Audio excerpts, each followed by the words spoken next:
What's up everyone and welcome back to the World History Channel. Before we begin, please hit the subscribe button today. Let's get started. 17 little-known facts about Harriet Tubman. The biography of Harriet Tubman reads more like a contemporary action hero than a stoic historical figure. Tubman was more than just a conductor on the Underground Railroad, which was a network of safe houses. He was also a spy, a commando, a nurse, and an activist.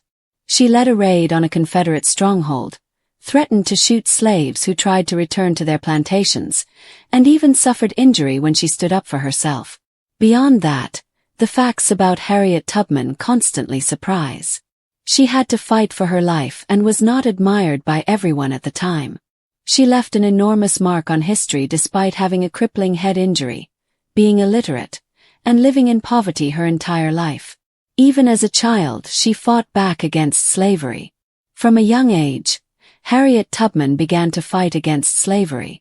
When she was only a child, Tubman was hired out by her owner to be night nurse to a local infant. She was yanked if the child awoke during the night and forced to stay up all night. She understood the difficulties of life as an enslaved person and began her quest for justice. She placed herself between a fugitive enslaved person and the overseer when she was 12 years old and was struck in the head by a weight, resulting in a permanent injury. Her birth name was not Harriet Tubman. Tubman was born Araminta Ross around 1820. He was one of 9 children. In 1844, she got married to a freed slave named John Tubman and took his last name. She also began using her mother's first name of Harriet at some point, though the timeline is unclear. The first escape she engineered was her own. Tubman's owner had passed away by 1849. And it was clear that her family would be split up and sold. On September 17th, Harriet and 2 of her brothers escaped.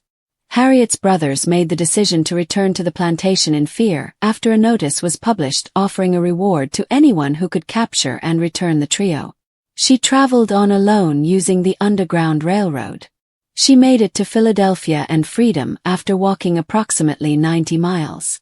She and her husband later remarried, but he did not accompany her on the trip. She wasn't sure about Abraham Lincoln. Tubman continued to assist fugitive enslaved individuals and worked as a nurse, cook, and laundress when the Civil War began in 1861. In 1862, she moved to Port Royal, South Carolina, to assist the growing displaced population of former enslaved people. She also managed a spies network and provided Union forces with intelligence by 1863. She wasn't sure if President Lincoln was a supporter of her cause until the beginning of the war. Tubman was said to have criticized Lincoln for being too slow to support black emancipation, and for her dislike of how the Union Army treated black soldiers differently. Tubman later changed her tune on Lincoln and expressed regret she didn't meet him. Her first escapes via the Underground Railroad were for family members. Because it allowed enslaved people in the North to be captured and relegated to slavery, the Fugitive Slave Act of 1850 posed a significant threat to those who helped escaped slaves and those who assisted them, even in free states. But Harriet went back to Maryland, and all of her escapes took place there, despite the danger. She began by traveling to assist her niece and her family before making numerous other trips back and forth. She attempted to reclaim her husband later, but he had remarried. She was aided in her work by everything from chickens to a gun. Tubman's work assisting enslaved people escape the North was extremely risky due to the Fugitive Slave Act and her growing fame. She assisted herself with disguises, subterfuge, props, and a gun. On one mission helping enslaved people escape, she carried live chickens to make her look like she was running errands as a domestic enslaved person in order to go unnoticed in a town. If props didn't work, there was always the pistol she carried to protect herself and others from slave catchers and to threaten enslaved people who got cold feet about escaping. She also used a sharpshooter's rifle during the Civil War. Tubman freed approximately 70 enslaved individuals. While the exact number isn't known, it's likely that Tubman got about 70 enslaved people out of the South through the Underground Railroad before the Civil War. Tubman herself estimated that she saved around 50 people by 1860. It has been reported that she saved 300 people, but this is probably an exaggeration from earlier sources. She had prophetic visions and dreams, perhaps from a head injury. Tubman was well known for her prophetic visions and dreams, which she said helped guide her in her work helping liberate people. She also had symptoms like intense headaches and seizures. All of this likely stems from the hard blow to the head she took as an adolescent, when she got between an escaped enslaved people and an overseer and was struck by a weight. While she recovered from the wound, it likely left her with a form of brain injury, and she would routinely fall into uncontrollable, motionless states, replete with hallucinations. Harriet herself believed these were religious visions. After her escape, her husband got married to another woman. Despite just 2 years passing since Harriet escaped, John Tubman had already moved on.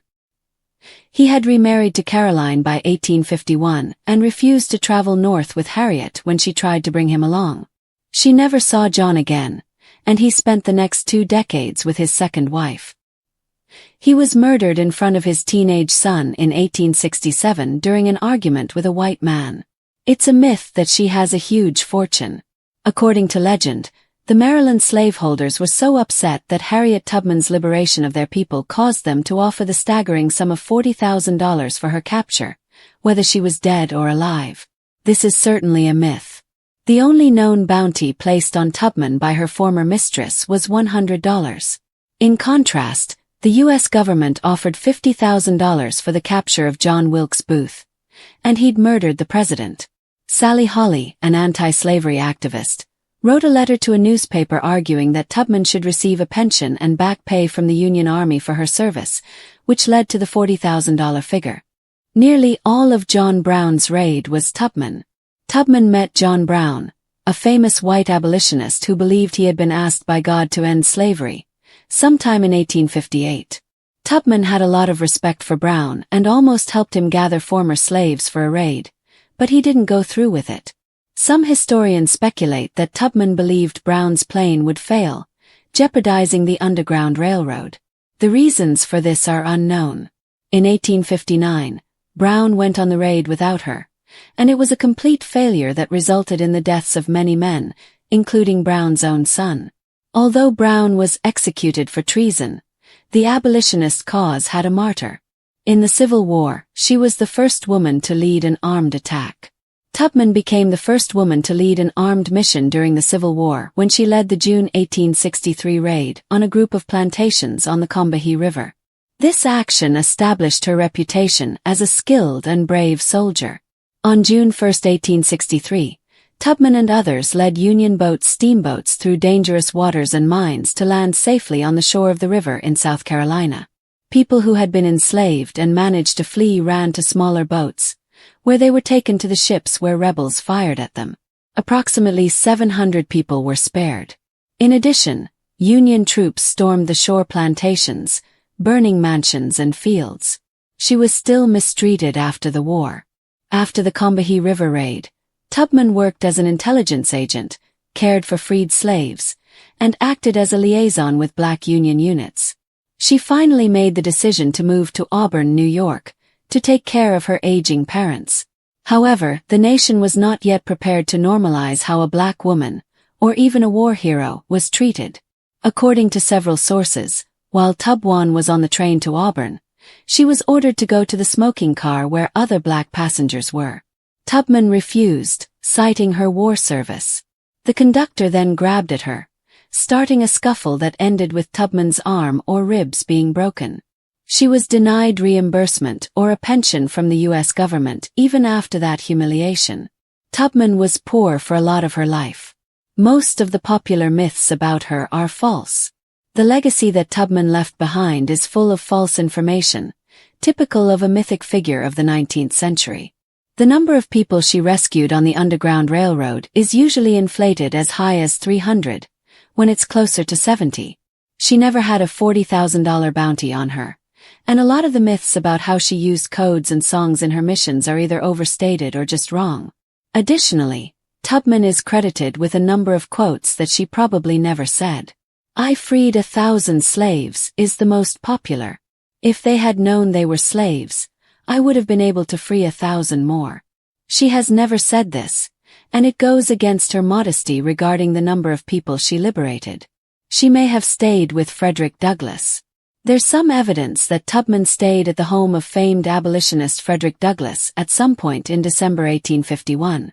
Douglass writes in his memoirs that Tubman was housing and funding a group of 11 escaped slaves at the exact same time that he was leading a group of 11 fugitives north from Maryland. After the Civil War, Douglass wrote her a letter that was effusive in its praise and admiration. She married a younger man and got taken in a gold con. Tubman made her home in Auburn, New York, and she never left. She made money doing odd jobs and taking in boarders because she wasn't paid for her work in the Civil War.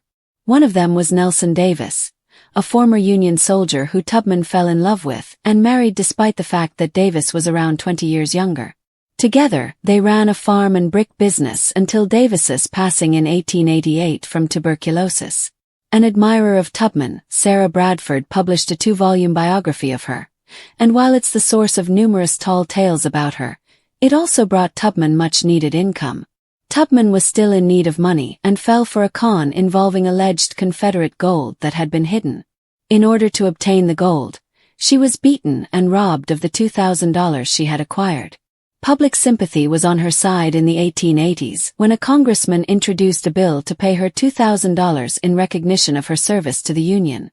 The bill was, regrettably, defeated. She became an advocate for women's suffrage and the elderly in her final years. With the abolitionist cause behind her, Tubman became involved in the nascent women's suffrage movement. She attended meetings of groups around the East Coast, speaking about her experiences and working with pioneers like Susan B. Anthony. She had to sell a cow, however, to attend receptions in her honor in the Boston area, typical of her poverty. She bought land next to her property in 1896 and built the home for aged and indigent colored people there.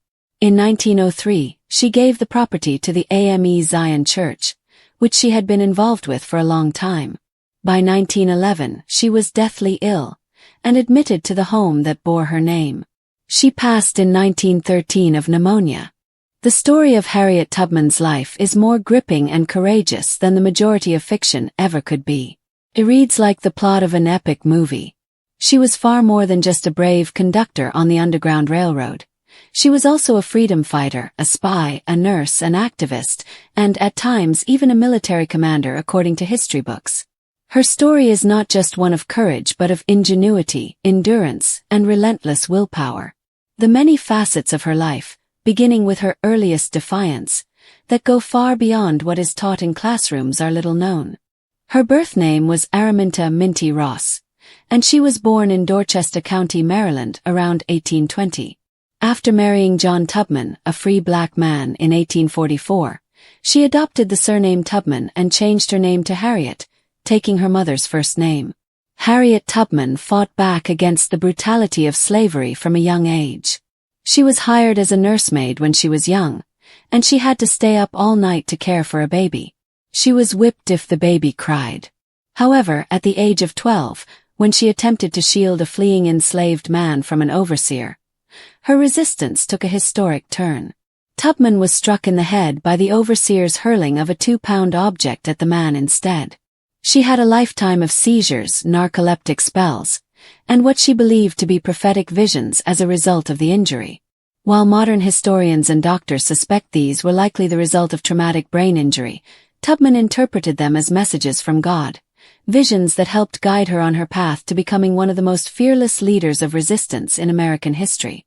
Tubman escaped after her enslaver passed away in 1849, putting her family at risk of being sold and split up. Her daring flight to freedom was actually her first assignment as a conductor. After her brothers lost their nerve and turned around, she fled alone north and eventually made it to Philadelphia on foot, covering 90 miles. She could have remained safe once she was free. But Tubman, who had endured so much and seen the horror of bondage firsthand, couldn't abandon the others still trapped in slavery.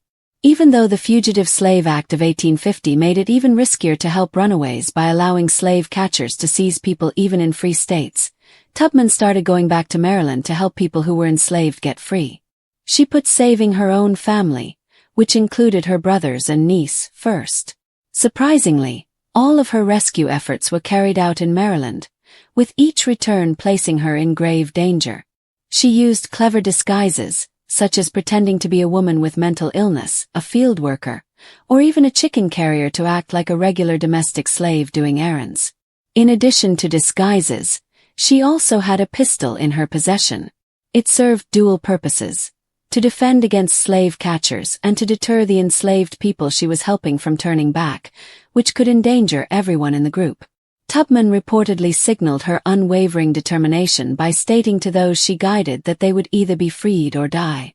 She also earned the nickname Moses among the enslaved community because of her intense discipline and trustworthiness, which helped many people transition from slavery to freedom. Despite her enormous impact, she did not actually save hundreds, contrary to popular belief.